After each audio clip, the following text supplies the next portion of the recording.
قال إنه يقول إنها بقرة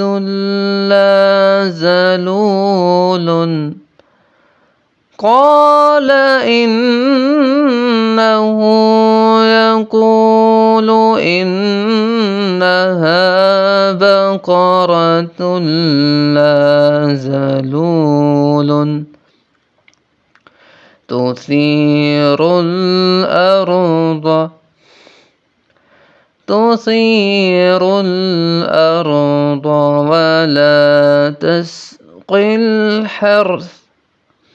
ولا تسقي الحرث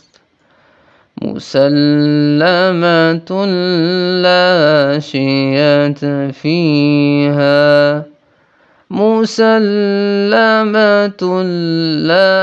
شية فيها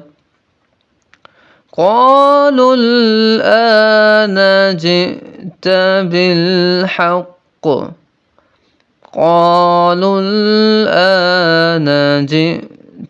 بالحق فذبحوها